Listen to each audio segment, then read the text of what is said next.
A reading from the 5th canto, chapter 14, text number 40. Text number 39. This is in prose form, so we can't really recite it. Can't recite it spontaneously, so I'll just read it one time.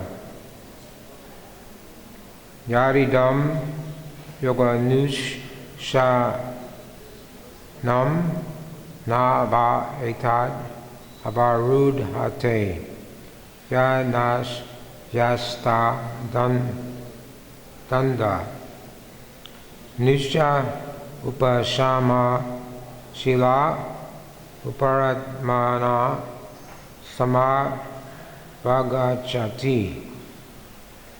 Word for word. Yad, which. Idam, his ultimate abode, the Supreme Personality Godhead. Yoga Anusha Sanam, only to be achieved by practicing devotional service. Na, not. Ba, either. Etat, his path of liberation. Avarudate, obtained. Yad, therefore. Jasta dandaha, persons who have given up envying others. Muniyaha, saintly persons. Upashama Shilaha, who are now situated in a most peaceful existence. Uparita Pamana, who have control over the mind and senses. Samabhagach Gachati, very easily obtained. Translation, purport by His Divine Grace, A.C. Bhaktivedanta Swami, Srila Prabhupada. Saintly persons who are friends to all living entities have a peaceful consciousness. They have controlled their senses and minds and easily obtain the path of liberation. The path back to Godhead. Being unfortunate and attached to the miserable material conditions, a materialistic person cannot associate with them.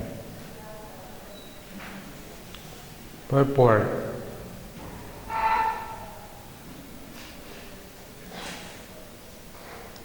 The great saint, Jad Bharat, described both the miserable condition and the means to get out.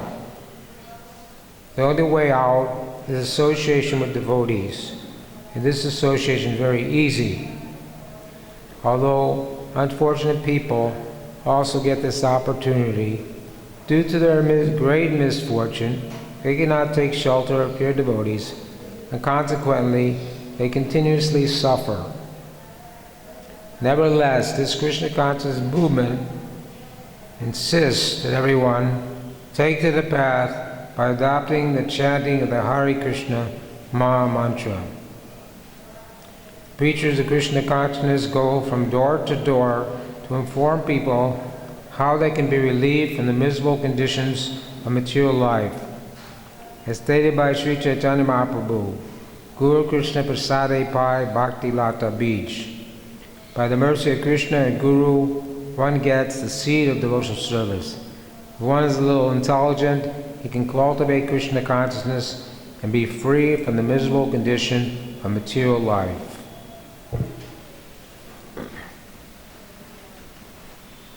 Om Argyantaram Dasya Jana Jana Sakaya Saksu Nitam Jena Tasmei Shri Gurave Namaha Sri Chaitanya Manobi Stam Sadapitam Yena Bhutale Swayam Rupagadhamayam Dantisva Bhadantikam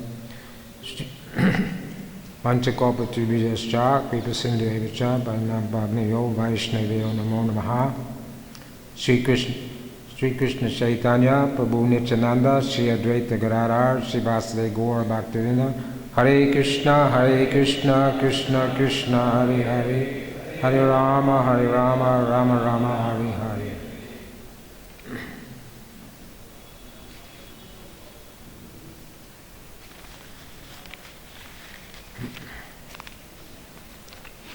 Translation once again. Saintly persons who are friends to all living entities have a peaceful consciousness. They have controlled their senses and minds, and they easily have attained the path of liberation, the path back to Godhead. Being unfortunate and attached to the miserable and material conditions, a materialist person cannot associate with them.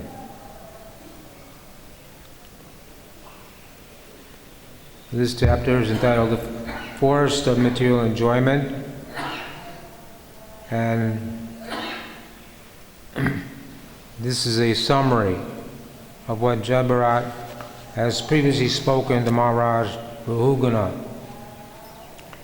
This verse also corresponds with verse chapter 13, verse number 20.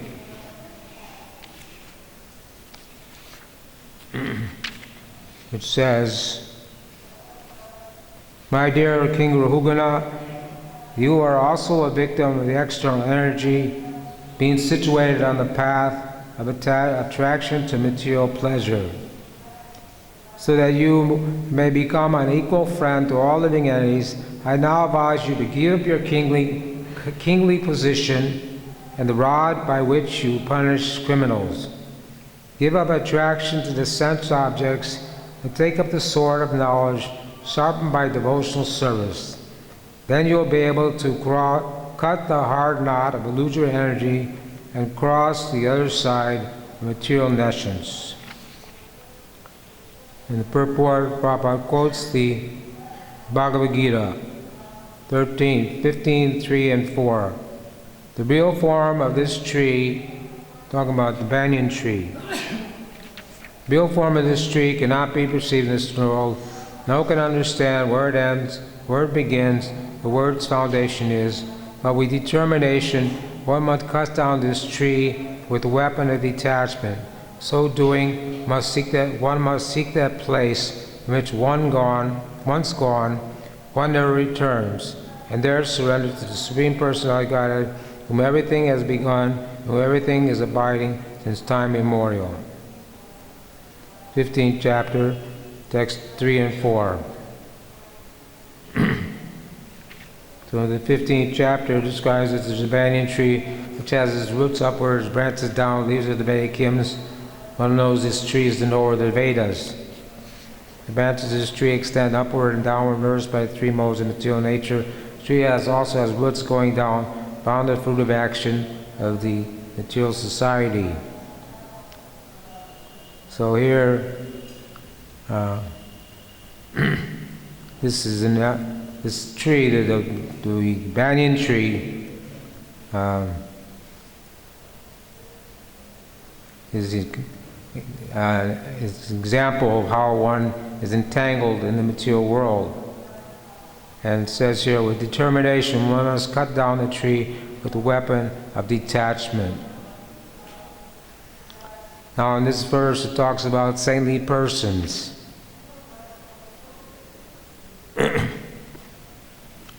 In the Srimad Bhagavatam, was Lord Kapil Dev says to Devahuti, "Tatikshava karunika shridam saradena ajata sharvashtra santaha sadhava sadhu bhushanaha."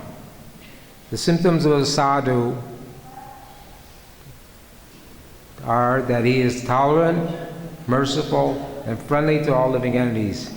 He has no enemies, he is peaceful, and abides by the scripture, and all his characteristics are sublime.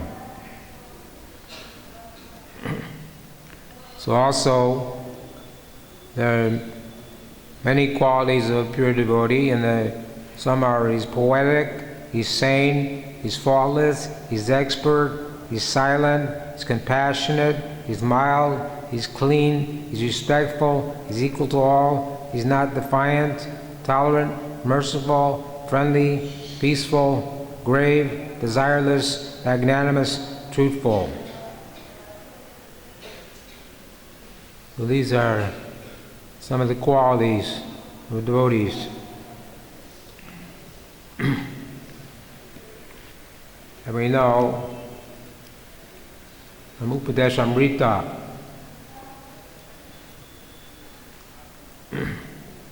Vacha Vegam, Manasa Kroda Vegam, Jiva Vegam, Udara Pasta Vegam, Etan Vegam, Yo Vishaheta Dira, Sarvam Apinam Pritibim Sashishat.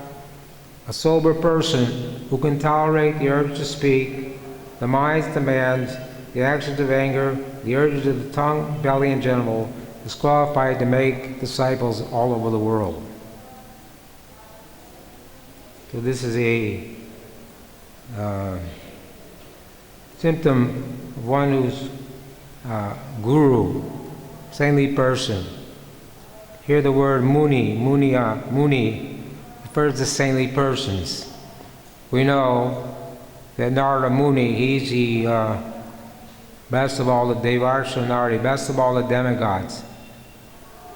He's a saintly person, and he's free. He's free to travel. He can travel by his own will. He can travel anywhere in both the material and spiritual worlds. So when Narada Muni comes, everyone's pleased to receive Narada Muni. He even goes to the demons. He goes to the devotees, he goes to the demons, he goes everywhere. He's always appearing, trying to speed up things. He appeared before Kamsa, told him the real truth about what the situation was between so this is the one example of a great devotee. And so he has all these qualities that there in a devotee. He can tolerate the urge to speak, the mind's demand, the actions of anger, urge of tongue, belly, and genitals. This is very important in our Krishna conscious movement. We're teaching people how to control the senses. Prabhu says over and above chanting Hare Krishna, one must control his senses. If the senses are not controlled, then there's no question of being peaceful, especially the mind. We know the uncontrolled mind is our greatest enemy. But if we can control our mind, then it will become our friend. So Bhaktisiddhanta said we should beat the mind with shoes 100 times in the morning and with a broomstick 100 times at night. Especially in the morning, when we're trying to chant japa, we should beat our mind. Say, leave me alone now. This is time for hearing the holy name. Hare Krishna, Krishna Krishna, Hare Hare. Hare Rama, Rama Rama, Hare Hare. It's not time for the mind to just think about what happened 20 years ago, or what we're going to do tomorrow, or what we're going to eat for breakfast, or so many things the mind can dictate. And we know that the mind, when Parasaram was annihilated the Kshatriyas 21 times, he went at the speed of the mind. The mind's speed is very, the mind can take you to 10,000 miles away. You're sitting in Vrindavan, you can be thinking of New York or Moscow or China or Australia, just a matter of seconds. So it's very important that we try to keep our mind under control at all times. And because the most important instruction is one should always think of Krishna and never forget him. This is all other instructions are subordinate to this instruction.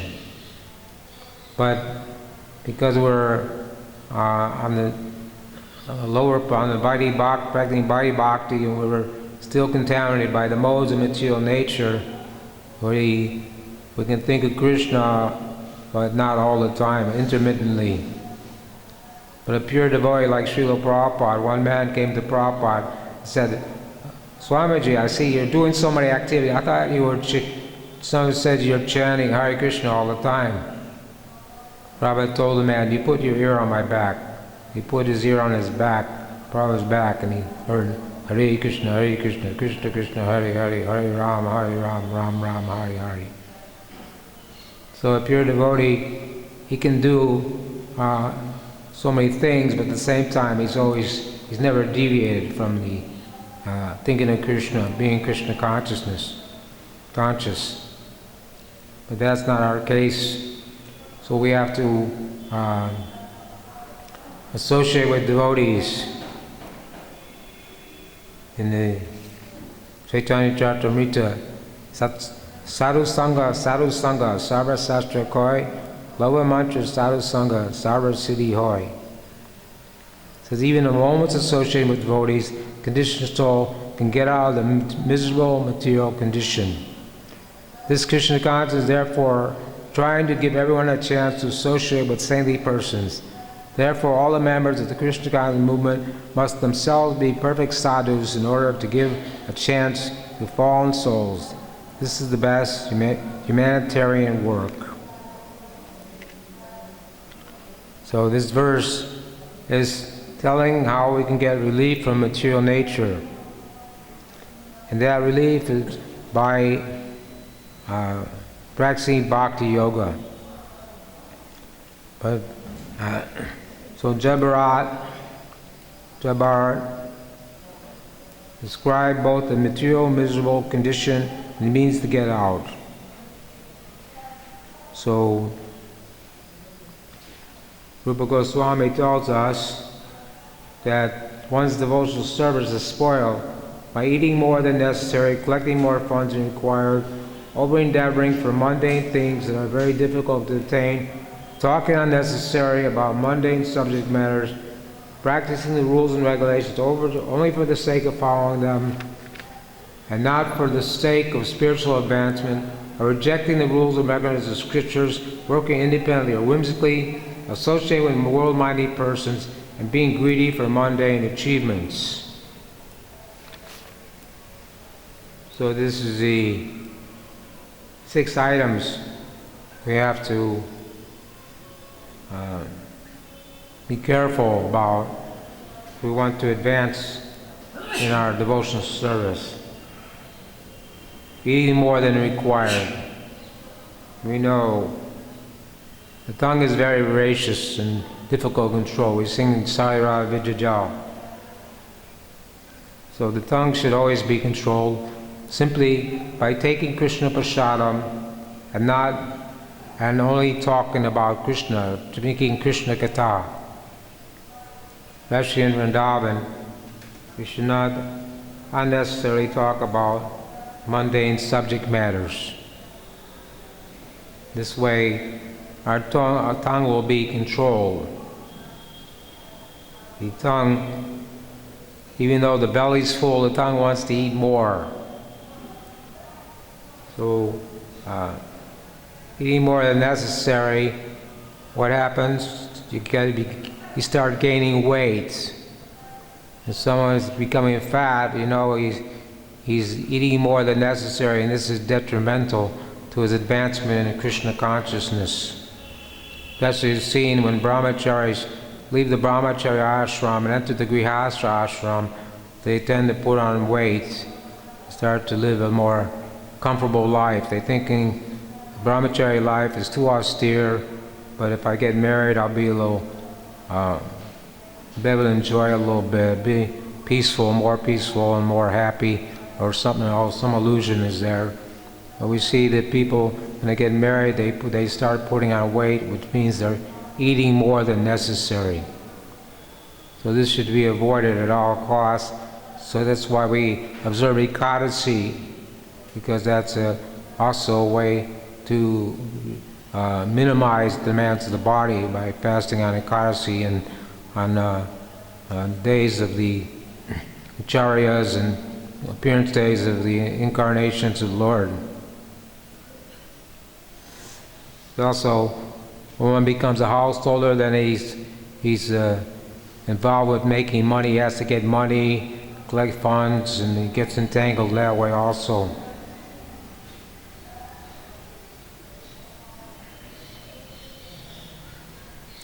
It also says one should should not act whimsically, should follow the rules and regulations of Bhakti Yoga. Because we're practicing Vaidhi Bhakti, we have to follow the rules and regulations. That means rising early in the morning. Prabhupada said everyone must rise before 4 o'clock. In the Mahabharata it says if you sleep past sunrise, it's sinful. So we must rise before 4 o'clock, come to Mangal Artik. Sometimes devotees come to Mangal Artik, but then they go outside in the middle. But everyone should stay in the Mangal Artik the whole time. Not think they should do something else. This is called acting whimsically.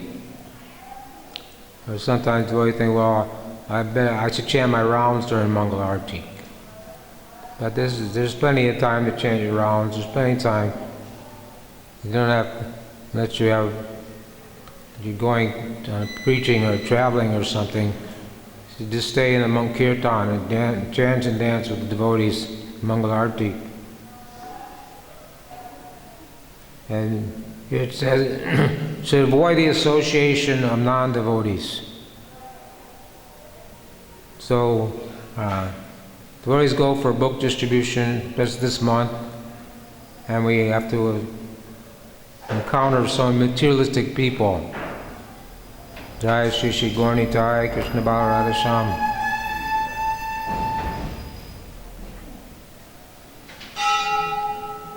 We have to encounter materialistic people to give them a book, to sell them a book.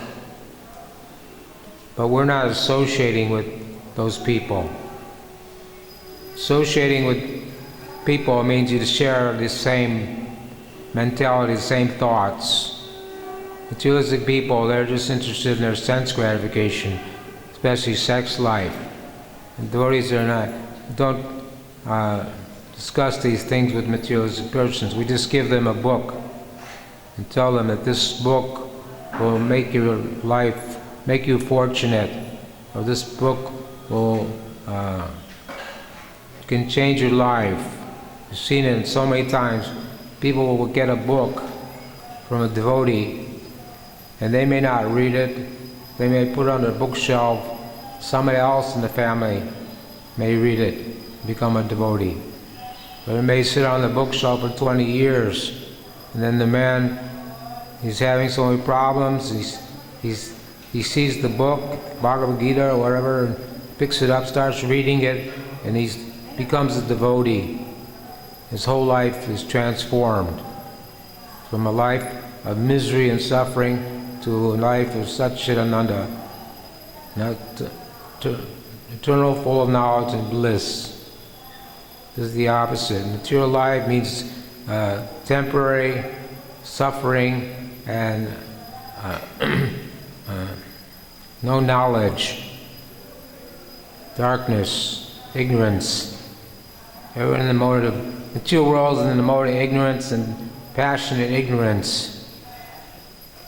Therefore, the hardcore reality is being described in the previous chapter about Jadvarat, in this chapter, the hardcore reality of material existence.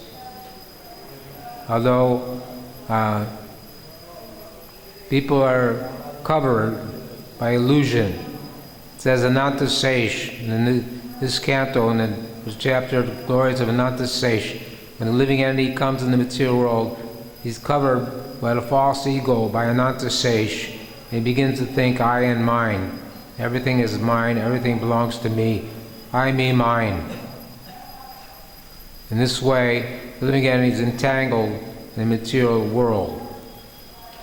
But we know that the 10th offense is to maintain material attachments even under understanding so many instructions about the subject matter. So devotees are trying to get free from this misconception, I, me, mine. I'm Brahmasmi, I'm not this body, I'm a spirit soul. But we've been bound up in the material world in time immemorial, identifying with the body. And there's 8,400,000 species. We can go through all those 8,400,000 species till one comes to the human form of life. Because only in the human form of life can one make inquiry, can one end the repetition of birth and death, not otherwise. The Chaitanya Charitamrita says,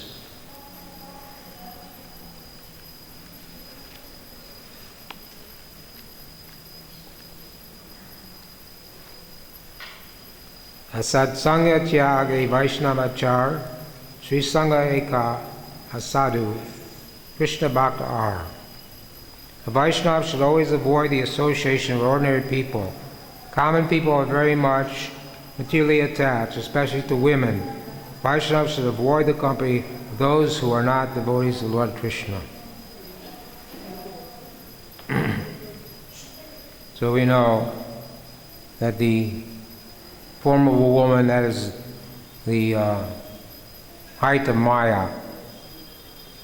And in the 8th canto, the demigods and the demons were fighting over trying to get the pot of nectar.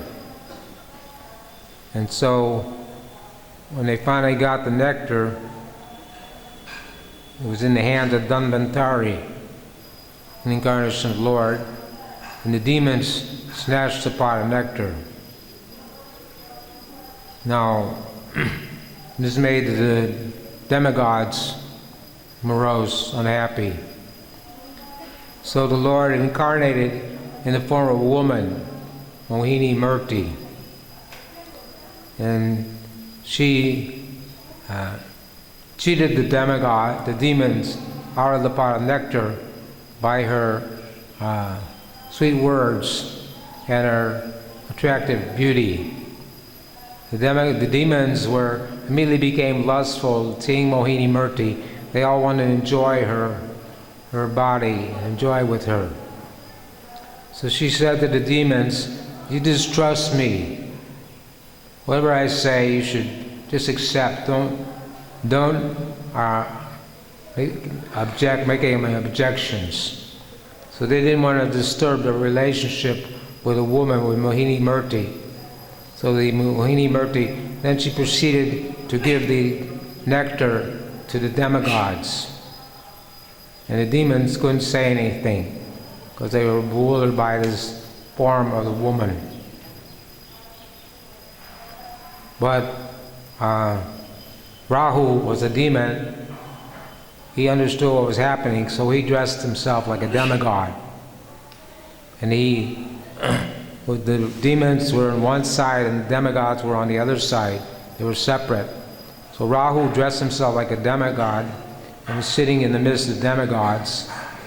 And he was the first one who drank the nectar. But then the sun and the moon were enemies of Rahu. They detected him. And then Mohini Murti, with her disc, Sudachan Chakra, she cut off the head of Rahu. And since his head drank the nectar, and the nectar didn't go into his body, his head remained alive, but his body died, and he became the Rahu planet. So his head became the Rahu planet. So this is a nice story in the 8th canto. So it's very important that we all, Srila Prabhupada established a society, International Society for Krishna Consciousness, so the devotees can associate and live together. If you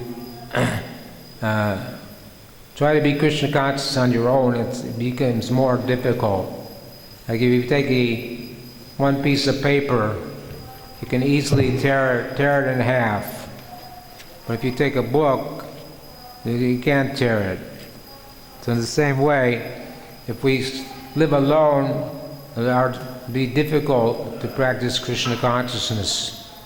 But if we stay in the association with devotees, then it becomes more easy. It's easy to follow the regulated principles, chant, japa, do all the things that we're supposed to do in this movement.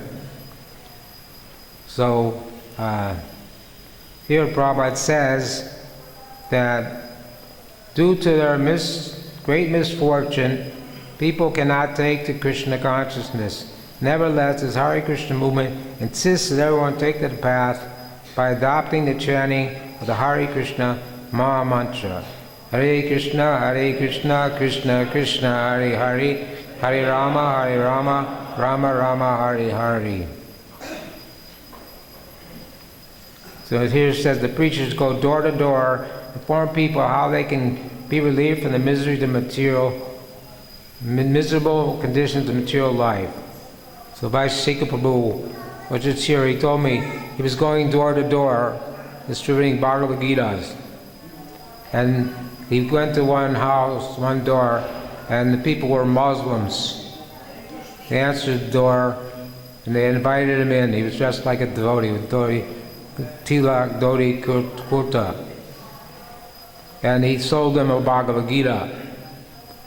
But then he went to the house of some Indian family from Gujarat, and when he went to their house, they refused to take the Bhagavad Gita. So this is innate. This is what happens when you go preaching. Sometimes you're successful, sometimes not. But if anybody touches Srila Prabhupada's books, reads one word, life can be changed, they can become fortunate, they can be converted.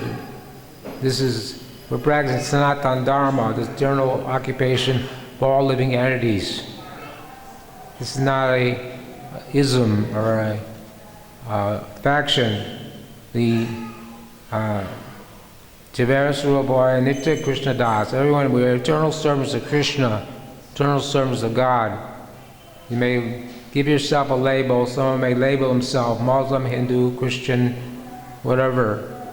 But it remains the same. Everyone is eternal servant of God. So it is compared to the sun. The sun is shining. It's not shining today, but should be shining. The sun is shining in India. The sun is shining in China. The sun is shining in America. But they don't call it American sun or Indian sun or Chinese sun. But it's the sun is the sun. In the same way, we're all spirit, soul, we all have an eternal relationship with Krishna. And by this process, in the Kali Yuga, this process, Harinama, Harinama, Harinama, Evikolo, Gluna, Stevana, Stevana, Stevagati, Anyata. This is the, it says 3 times, the only way, by chanting holy names, it's the only way we can get free from material entanglement. In other ages there were different processes, Yuga Dharmas are different in each age. But the goal, the Bhakti Yoga is there in each age. Whatever the process may be, the final goal is Bhakti Yoga. Bhakti means devotion, Yoga means to link. So Bhakti Yoga means devotional service or to link with God. There are many yoga societies all over the world, in America and different countries. People practice yoga, but they're not aware of what real yoga is. They practice yoga simply to keep their body fit, or it's for health reasons. But devotees go to these yoga societies and have programs, chant Hare Krishna, distribute prasadam. People are favorable to Krishna consciousness, but they also, if you practice, you have to give up sense gratification. If you practice yoga but you continue your sense gratification, there's no benefit to that. So the 6th chapter of Bhagavad Gita, there's 18 chapters. The first 6 chapters and the last 6 chapters deal mainly with karma and jnana, but the middle 6 chapters deal with bhakti, or devotional service. But Krishna says in Bhagavad Gita, Bhakti Mam Avijanati, I can only be understood by devotional service. So people can read the Bhagavad Gita, but unless they take the devotional service, they can't understand the Bhagavad Gita. But by reading Bhagavad Gita, one gets purified, and then one can inquire from saintly persons and try to improve himself. Otherwise, Queen Kunti praying to Krishna in the Bhagavatam that somehow help me to get free from the mud of material existence. This material existence is contaminate the heart. Chaito darpanam marjanam ahadavagni nirapanam. Rajatan said this Sankirtan who cleanses the heart of all the dust accumulated for years together. So this is how what is being described here, that the path for getting out of the material world, going back to Godhead. There's Nivritti Marg and Privritti Marg. Privritti Marg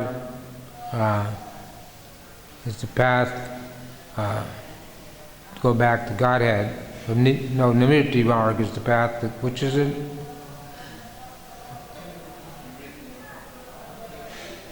Nivritti Marg is the path to go back to Godhead, and Privritti Marg is the path of sense gratification. So the conditioned soul, we have independence to choose. When we come in the material world, we're covered by false ego, and we have to wander in the material world.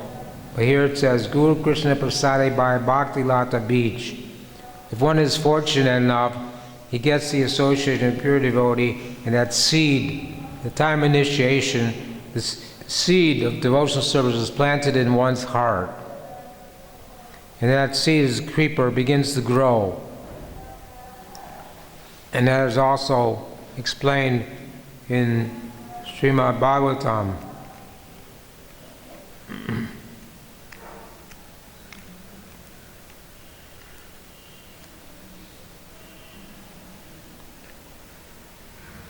Says the material miseries of the living entity, which are superfluous to him, can be directly mitigated by the linking process of devotional service.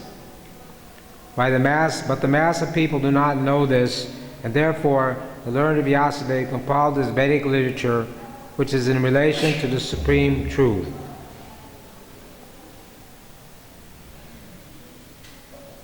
So this says the miseries of the living entity. And these anarthopashanam, things which are superfluous. So while cultivating devotional service, we have to become a diligent gardener. The creeper is planted in the heart, and the creepers are very tender, they have to be protected. So you have to fence the creeper around by the process of following the rules and regulations, and no eating, no gambling, no intoxication, no illicit sex, and by associating with devotees. And then as the creeper grows, you have to water the creeper, and that's by Shravanam Kirtanam, hearing and chanting, the 9th process of devotional service, beginning with Shravanam Kirtanam. And as that creeper grows, weeds also grow with the creeper. So one is not a diligent gardener, the weeds begin to grow along with the creeper. And because one does not recognize the weeds are not of the same species as the devotional creeper. And those weeds are called anarthas, which there are so many. Lord Chaitanya told Rupa Goswami, the anarthas in the heart are innumerable. But a few of them are listed with being duplicitous or wanting false prestige, or so many different kinds of anarthas are there. Longing for material things that you don't really need, offending devotees, committing seva aparad, committing Vaishnava aparad, committing Dhamma aparad, even offending non-devotees. These are all anarthas in the heart, and these have to be avoided. Sometimes we see even a senior devotee who's been seen to be very advanced, following Krishna consciousness for many years, suddenly he's not in the movement anymore. But it's not a secret. The problem was he didn't recognize the unwanted weeds. The weeds grew up, and the creeper was not able to continue to grow.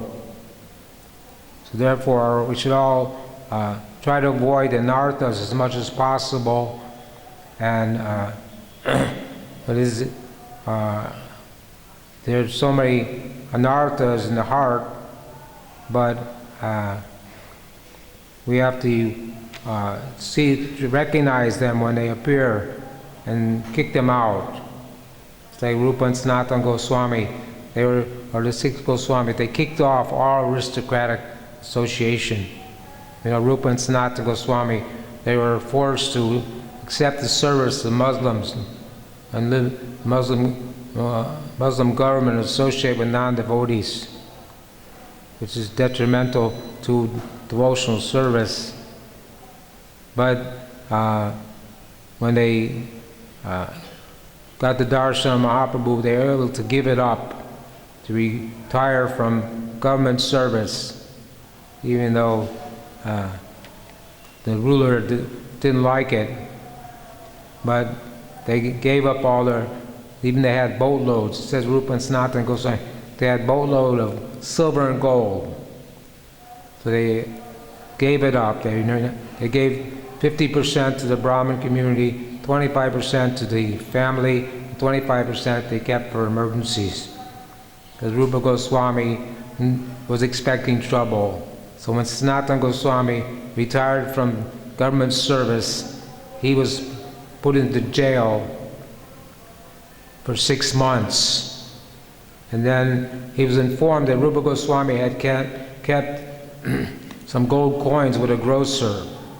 So he went to the jailkeeper and he gave him so many gold coins and finally convinced him to release him from the imprisonment. So Sanatana Goswami got released and was able to go to Benares and hear from Lord Chaitanya, get instructed by Lord Chaitanya for 2 months. So this is the required that we stay free from anarthas, and we don't let the anarthas overgrow the bhakti lata bij. We should not try to contaminate our mind by seeing things, unwanted things. We should not go to movies or watch television or watch the internet or read books that are not related to Krishna consciousness. Especially in Vrindavan. In Vrindavan we should be very careful. Vrindavan is meant for bhajan. Vrindavan is not meant for anything else. Simply for hearing and chanting and remembering Krishna 24 hours a day. So in this age, what did it say? Lord Chaitanya came in the Prahlad Maharaj is offering prayers in the 7th canto. He describes the Lord as Tri Yuga. Tri Yuga means the Lord only comes as the Yuga avatar, the 3 Yugas, Treta Yuga, Satya Yuga, and Dwapara Yuga. But he also comes in Kali Yuga, but he doesn't assert himself. So Lord Chaitanya is the Yuga avatar, but he came as Bhakti avatar. He came in the guise of the devotee, And sometimes when they would address Mahaprabhu as the Supreme Personality of Godhead, he would cover his ears because he was playing the role of a devotee. But still, it says, Krishna Varnam, Chisha Krishnam, Sangopam Prasanam, Yagna Sankirtan Prayer, Jantihi Sumeda Shaha. If Krishna comes, Lord Chaitanya came, he was not black, he was yellow. He was yellow on the outside, black on the inside. He's actually Krishna. Sri Krishna Chaitanya, Radha Krishna Nayaya. He's not different than Radha Krishna. He came in this complexion, he came to propagate the Sankirtan movement. So those who have sufficient intelligence, they will take to this Krishna conscious movement.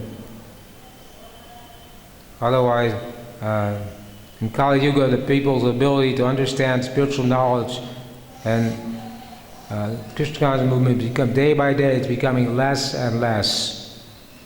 Because there's so much animal slaughter, so much violence, so much pollution in the world, so many people are becoming so degraded. But those, the pure devotee, like Srila Prabhupada, had compassion. One of the qualities of devotee is compassion. Came to America, compassionate nature, to save the fallen conditioned souls. So the Uttamaadhikari, he comes to the level of Madhyamadhikari. Because the Uttamaadhikari sees everyone as serving Krishna. He can't really preach. But the Madhyamadhikari, he has to discriminate between those who are favorable and those who are inimical. If people are inimical, then we shouldn't preach to them. The seventh offense, to preach to the faithless. Or is it not seventh? One of the offenses is to preach to the faithless.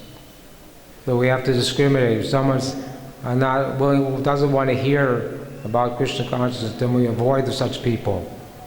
But there are innocent people who come to the temple and want to hear about Krishna. Those are the people we should preach to.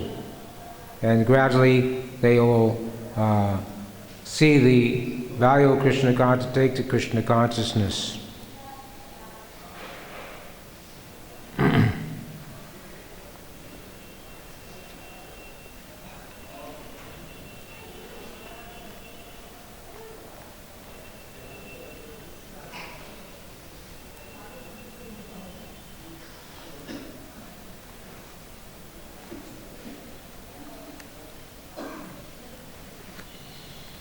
So this verse and purport